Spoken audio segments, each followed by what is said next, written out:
rythme toujours plus rapide. Et la prochaine de ces révolutions pourrait être celle des nanotechnologies. Des matériaux aux propriétés encore inimaginables il y a quelques années. Des objets familiers dotés de nouvelles fonctions par l'ajout de quelques atomes. Un environnement de plus en plus protecteur, sensible et interactif, grâce à la miniaturisation de toutes sortes de dispositifs électroniques.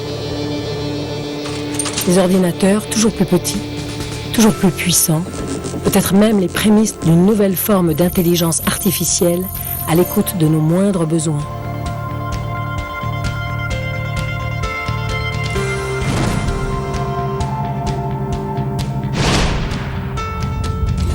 Grâce à la manipulation de la matière à une échelle radicalement nouvelle, les nanotechnologies promettent de simplifier et d'améliorer notre quotidien dans un monde plus efficace, plus sûr, plus confortable.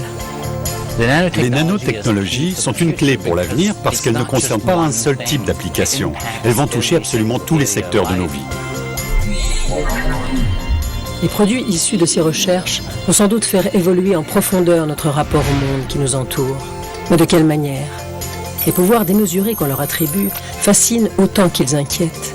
Et la vitesse à laquelle ils s'insèrent dans nos existences et modèlent nos sociétés suscite de plus en plus de questionnements. Ce qu'on fait là, aucune civilisation antérieure, à aucune période du passé ne l'a fait. Donc nous faisons l'histoire, mais nous ne savons pas quelle histoire nous faisons.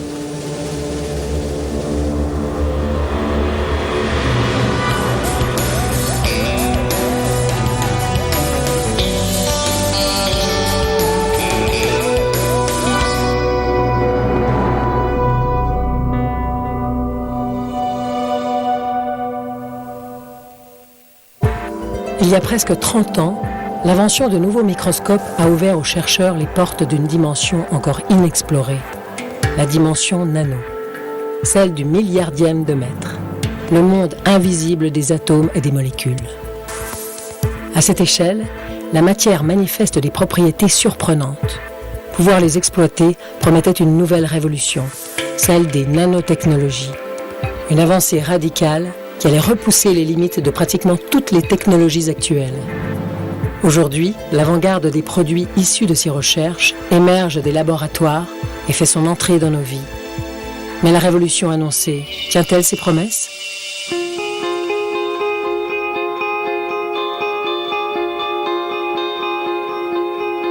Tout a commencé dans les années 1980 par l'invention d'un nouvel instrument appelé le microscope à effet tunnel. Le professeur James Gimjewski travaillait avec l'équipe d'IBM Zurich qui l'a mise au point.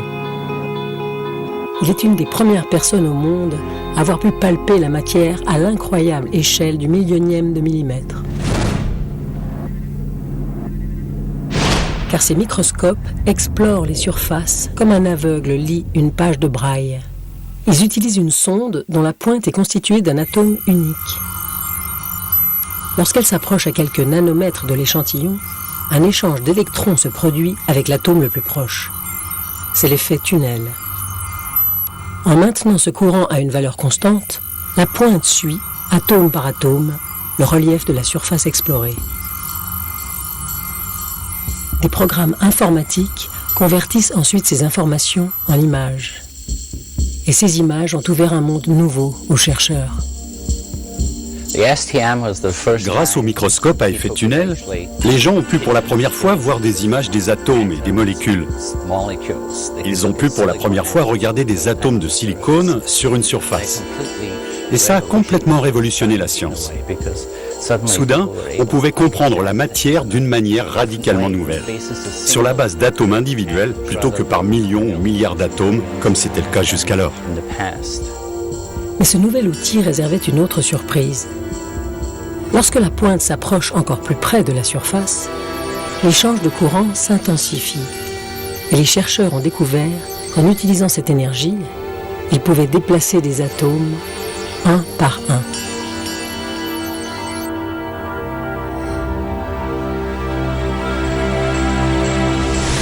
Le microscope à effet tunnel a aussi permis de toucher des molécules et des atomes. Et pour la première fois, de les déplacer sur des surfaces pour créer des structures jusqu'alors totalement inimaginables. Ce pouvoir radicalement nouveau d'observer et de manipuler les briques de base de la matière a donné naissance aux nanotechnologies. Pour Étienne Klein, physicien et professeur de philosophie des sciences, la rupture qu'elle représente est bien réelle, mais elle s'est accompagnée d'un enthousiasme sans doute excessif. En moins d'un siècle, on est passé de la preuve de l'existence des atomes à la possibilité de les manipuler un par un.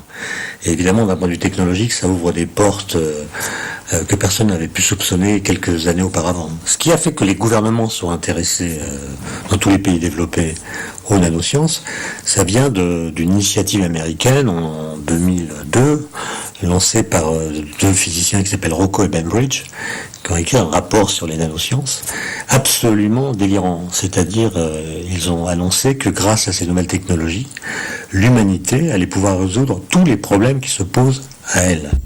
Cette promesse a sans aucun doute contribué à dynamiser les recherches. Les premières applications de ces nouveaux pouvoirs sur la matière sont en réalité bien plus prosaïques.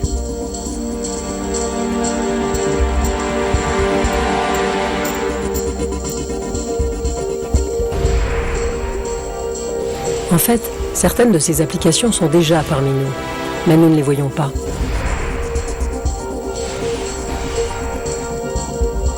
Le verre, par exemple, est un des premiers matériaux à avoir bénéficié des avancées des nanotechnologies. Déjà doté de nombreuses possibilités d'isolation thermique ou phonique, les vitres font partie intégrante de nos architectures. Mais depuis le début de ce siècle, sans que nous le remarquions, certaines vitres ont un petit quelque chose en plus. De minuscules groupes d'atomes de dioxyde de titane ont été déposés à leur surface. Et cet ajout invisible les rend auto-nettoyantes et auto-désinfectantes à la lumière. La comparaison entre une vitre traitée et une vitre classique ne laisse aucun doute sur l'efficacité du procédé.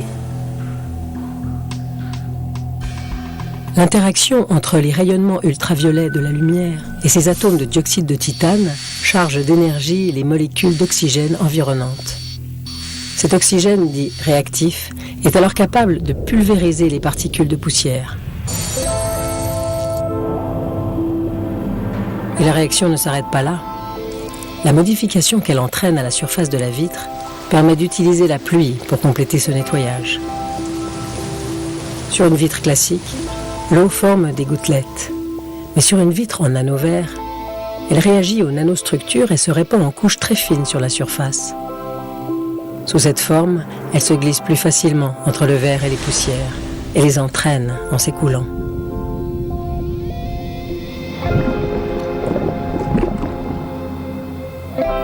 La première application commerciale de ce procédé date de 2001. Et c'est aujourd'hui le plus utilisé dans le monde pour rendre toutes sortes de surfaces auto-nettoyantes. Les parois de cet aéroport japonais sont constituées de près de 15 000 baies vitrées. Et elles sont toutes en nanoverre. On trouve aujourd'hui de nombreux revêtements de ce type sur les barrières anti-bruit des autoroutes ou les façades de certaines maisons, dans les toilettes d'hôpitaux, sur des masques de protection antibactériens. Et bien sûr, personne ne les remarque, sinon par le confort qu'elles procurent. Et plus les connaissances des chercheurs sur les réactions à l'échelle nanométrique vont se développer, plus ils pourront améliorer les possibilités de ce type de procédé. Les photocatalyseurs sont en fait de petites nanoparticules. Leur efficacité et la manière dont elles fonctionnent sont liées à leur forme. Donc, en comprenant mieux ces phénomènes et en ayant la possibilité de modifier la forme ou les dimensions de ces particules, on peut arriver à quelque chose de très performant. Parce que bien sûr, un gros morceau de dioxyde de titane n'a aucune de ces propriétés. C'est fondamental, c'est le point de départ. Et c'est un processus qui va permettre l'amélioration continue des nanomatériaux. De nombreux matériaux vont ainsi progressivement bénéficier de nouvelles fonctionnalités par l'ajout discret de nanoparticules. Mais certaines découvertes des nanotechnologies pourraient aussi entraîner des changements plus spectaculaires de l'architecture de nos villes.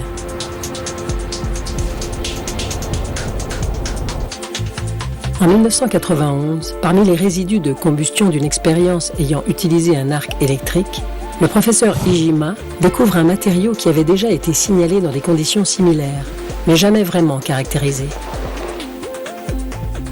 Étudié à l'échelle nanométrique, il révèle sa véritable nature. Il s'agit d'une nouvelle forme de carbone, les nanotubes de carbone. Lors de la combustion, les atomes de carbone se sont assemblés d'une façon inédite en structure hexagonale, enroulés sur elles-mêmes pour former des cylindres.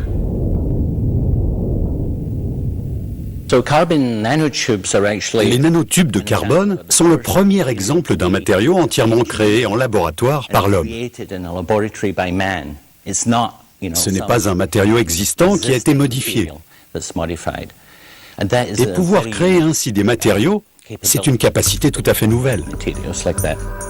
Leur diamètre peut atteindre la dimension incroyable d'1 nanomètre, 100 000 fois plus petit que l'épaisseur d'un cheveu.